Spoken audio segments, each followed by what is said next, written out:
बोकारो में तेतुलिया मौजा की जमीन पर बड़ी खबर। बोकारो डीएफओ को तेतुलिया जमीन के मामले में उच्च न्यायालय रांची द्वारा दोषी पाते हुए अवमानना के केस में सजा सुनाने की तिथि तय कर दी गई है। तेतुलिया जमीन का मामला कई दिनों से बोकारो में गर्माहट पैदा की हुई थी, जिसमें अब अदालत ने भी रास्ता साफ कर दिया है और माननीय उच्च न्यायालय रांची ने तेतुलिया मौजा खाता संख्या 59, प्लॉट संख्या 450-426 कुल 103 एकड़ जमीन की जमाबंदी रद्द करने के आदेश को खारिज करते हुए झारखंड सरकार एवं वन भूमि होने से इनकार किया और आवेदक के पक्ष में फैसला सुनाया था, जिसके विरुद्ध झारखंड सरकार उच्च न्यायालय के डबल बेंच में LPA 786/218 दाखिल किया, जिसे उच्च न्यायालय के डबल बेंच ने खारिज करते हुए पूर्व के निर्णय को बहाल रखा। पुनः झारखंड सरकार माननीय उच्च न्यायालय के डबल बेंच के आदेश को उच्चतम न्यायालय में LPC 8108/2021 दायर किया, जिसे माननीय उच्चतम न्यायालय ने खारिज कर झारखंड उच्च न्यायालय के आदेश को सही ठहराया। चूंकि 2021 में उपरोक्त 103 एकड़ जमीन से 73 एकड़ 138 डिसमिल जमीन उमायूस मल्टीकम प्राइवेट लिमिटेड द्वारा खरीदी गई, जिस पर वन विभाग के DFO ने इस जमीन को वन विभाग का बताया था।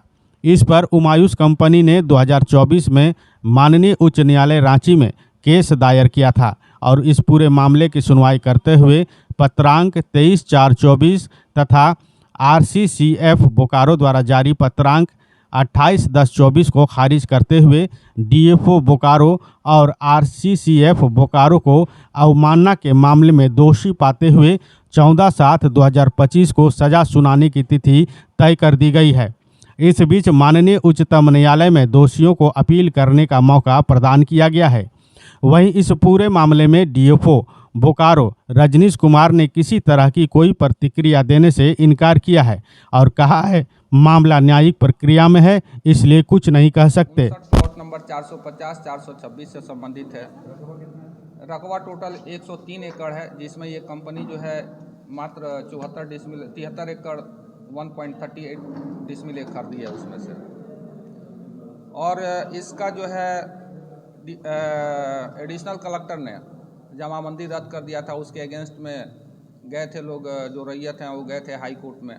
हाई कोर्ट में बोला गया जो नहीं, जमाबंदी गलत ढंग से रद्द किया गया है और ये वन भूमि नहीं है, और भी बहुत सारे चीज़ पे हाई कोर्ट ने बोला। उसको फिर सरकार ने चैलेंज किया डबल बेंच में। डबल बेंच में भी उसको सही माना गया, सिंगल बेंच के आदेश को। फिर सुप्रीम कोर्ट गया सरकार, वहाँ भी इसको सही माना गया।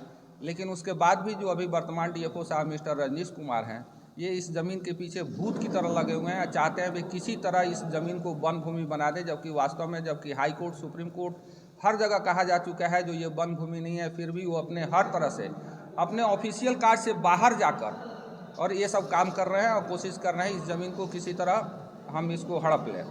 लेकिन जब कंपनी कंटेम्प्ट केस में गई है हाई कोर्ट में, हाई कोर्ट के डबल बेंच में, जिसमें हमारे चीफ जस्टिस भी हैं, इनको कंटेम्प्ट का दोषी पाया है और इनको सज़ा जो है 14/7/2025 को सज़ा सुनाया जाएगा। बीच में इनको सुप्रीम कोर्ट में अपील करने का समय दिया गया है। यही चीज़ ये इस कंपनी ने जितना ज़मीन खरीदा है बस उतना पे मिला है।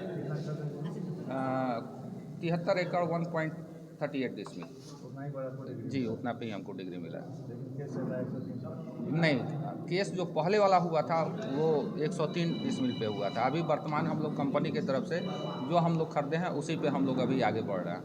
कंटेम्प्ट का केस लगा को RCF दोनों को कंटेम्प्ट का दोषी पा लिया गया है। चूँकि सुप्रीम कोर्ट का आदेश था जो 8 सप्ताह तक इनको सज़ा नहीं करना है, सुप्रीम कोर्ट आने का मौका दिया जाए, इसलिए इनको 8 सप्ताह तक का मौका दिया गया है। और नेक्स्ट डेट जो है 14/7/2025 को फिक्स किया गया, उस दिन इन लोगों को सजा। मामला न्यायिक है। हम लोग न्यायालय के आदेश के अनुसार माननीय सर्वोच्च न्यायालय जा रहे हैं। यही मैं कह सकता हूँ, क्योंकि अभी ये केस चल ही रहा है, इसलिए इस पर कुछ भी कहना उचित नहीं होगा।